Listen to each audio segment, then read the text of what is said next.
Hello, welcome to another Becoming a Modern Man. We are playing our Kytheon White Weenie deck once again, and this time we're running up against a Grixis Delver list. So let's get underway. I have to warn you, this first replay is quite buggy, but you'll get the gist of what happened. So this is our opener. I kind of regret keeping this opener. It's not really a good one. Double Mana Tithe is a little awkward. Double Kytheon, also awkward. We also only have one land. Step Links isn't going to do a great deal because we only have one land, so I think in hindsight I should have mulliganed this hand. It just isn't particularly good. Then cracks the Delta, finds a Watery Grave, plays the Delver of Secrets, passes back. We attack with Kytheon, don't think our opponent's going to take the trade. Play Soldier of the Panther.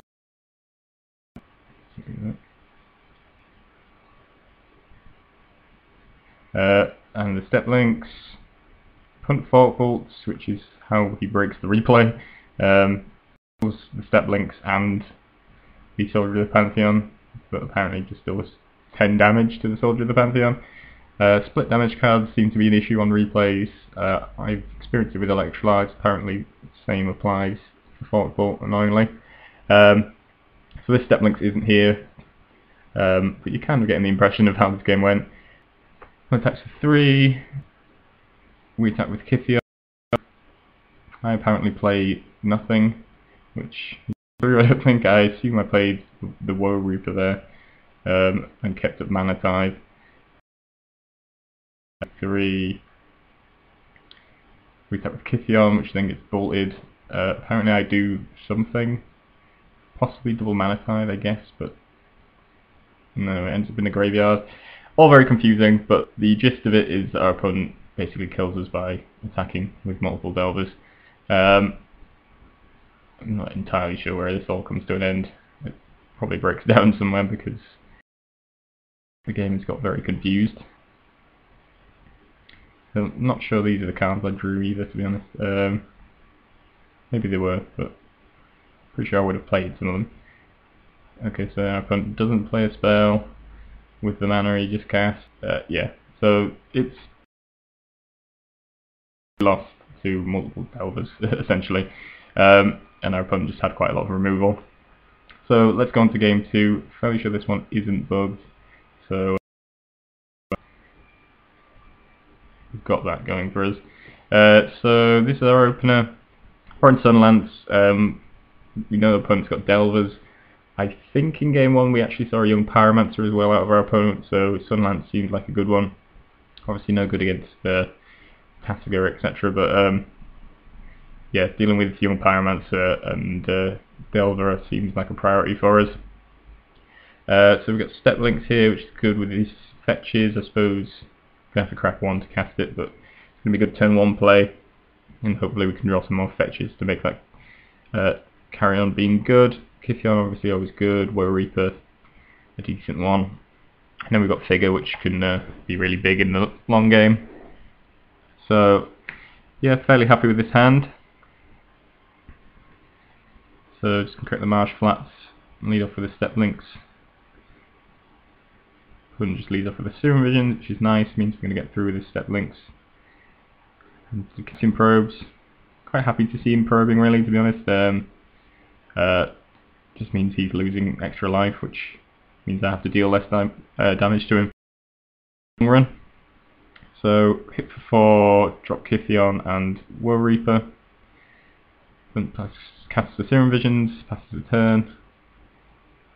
I'm going to drop my plays, attack with all my guys, then we can keep up mana to make Kytheon indestructible if necessary. Since our opponent doesn't have a bolt or anything, by the looks of things, which is good for us. So we've got a Gideon Battleforged online. I think we +1 it, yeah. +1, make our Woe Reaper indestructible. So in case our opponent's got Pyroclasm or something, we can live through that. Play Figure of Destiny and pass. I didn't see much point running out the champion at this moment in time, given that we don't have any other humans, Figure of Destiny being a Kytheon.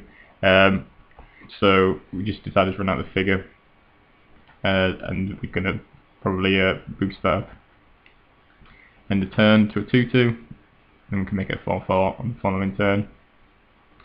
Punt cracks a land, but actually just concedes. He's down to 5. We have a 4-4 in the form of Gideon if necessary. Obviously we've got step links.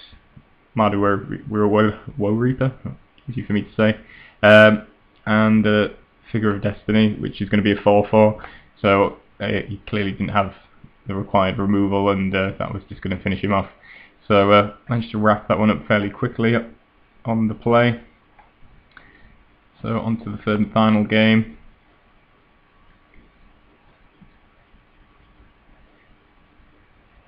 This is our opener. We have Double Student, a Kytheon, a Soldier of the Pantheon, and a Path to Exile.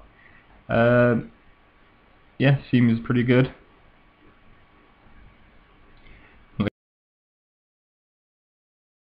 To a Gitaxian Probe into a second Gitaxian Probe. So he's hurt himself quite a lot there, which is positive for us. I think he might have been hunting for a land, actually. I think that's kind of the indication I got from him aggressively Gitaxian probing there. So we draw a champion of the parish, which might be a good lead-in given that we have all humans in our hand. I'm not sure if I led with that or Kytheon, yeah. So we're going to lead off with the champion. Can make it a 3-3 next, dropping some extra dice. Punt Thoughts, Scours, what's it, Serum Visions, into a Gitaxian Probe. So yeah, kind of looked like he was short on lands by the looks of things. Seemed like he was very aggressively going for that. But our opponent still 6 damage to himself essentially, so that does really help us. What isn't so great for us is that Tasker is about to come down. So he has we have the Path to Exile to deal with that, so that's very good for us. Otherwise that would have been a major problem for us. Opponent doesn't search for land. I assume that was a misclick. I can't imagine he's not running any basics in his deck, but I suppose it's possible. And then we're just going to run out Soldier of the Pantheon. Been better. I think I was just keeping Kytheon back because I can protect him potentially if I get to 4 mana. But yeah, otherwise Kytheon would have been the better play, I guess. I suppose it doesn't make any difference because we're not actually going to be attacking with 3 creatures the following turn, so yeah, I guess this is reasonable. So do opponent Fork Bolts, which apparently does 560 damage.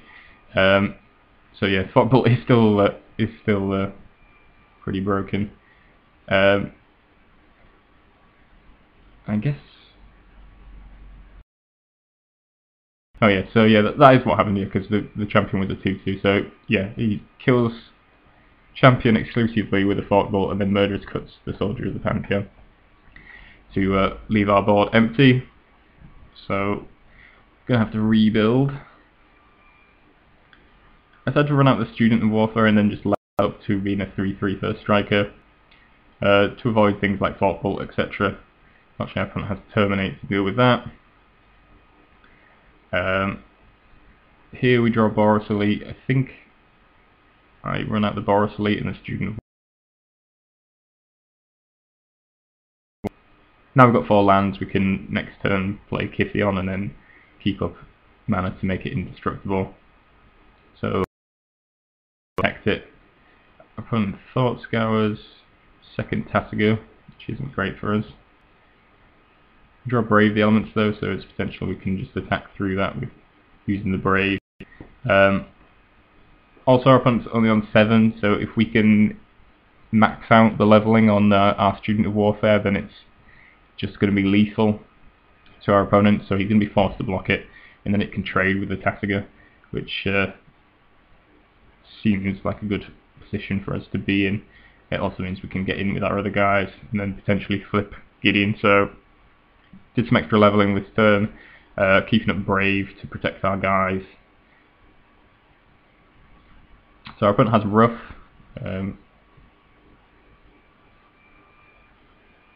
which is 2 damage to each creature without flying, so that would have killed everything but the Student of Warfare.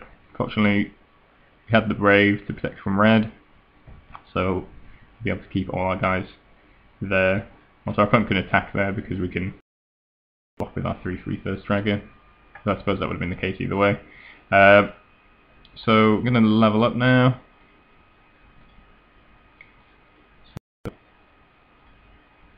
Get to level 7, we've got a 4/4 double striker which is forced to block with Tasker, and we can attack with both our other guys, which are going to get in for 3, and then we're going to flip and have a Kytheon Battleforged. Just going to use that untap to make the Boros Elite indestructible, and our opponent concedes from there. So yeah, this was a really good fun game. Managed to come out on top.